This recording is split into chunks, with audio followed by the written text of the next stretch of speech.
číslo 24 Peter Struha, napokon 26 Mána Bela, Milan Paušák a Erik Weiss, náhradným rozhodcom pán Jozef Kačenga.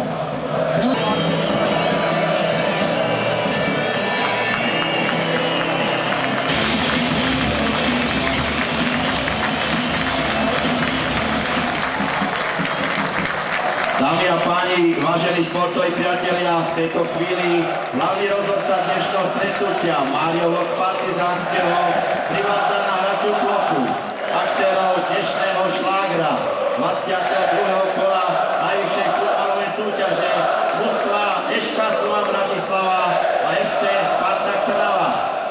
Ako už býva dobrým zvykom, aj na začiatku dnešného stretnutia vám praje príjemný športový zážitok v mene generálneho reklamného partnera Dopravstavu, hlavného reklamného partnera západoslovenskej energetiky a Suzuki, takisto aj Sitco Holding a od mediálnych partnerov Šport Ike a Sita od Slovenskej tlačovej agentúry, že rozhodcami dnešného stretnutia sú ako hlavný rozhodca Mário z Partizánskeho, jeho asistenti Milan Paušák z Jalovca, Erik Weiss z Košíc.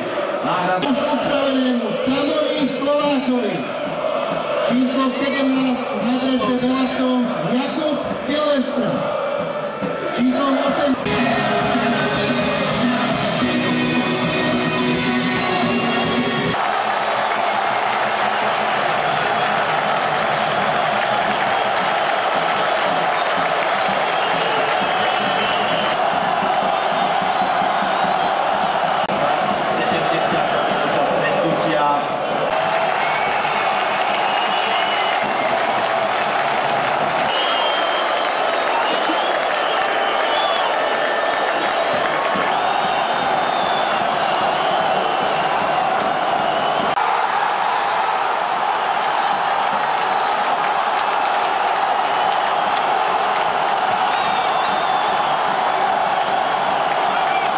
Vyše 10 000 divákov videlo zaujímavý fotbal, aj keď s nešťastným koncom pre naše farby.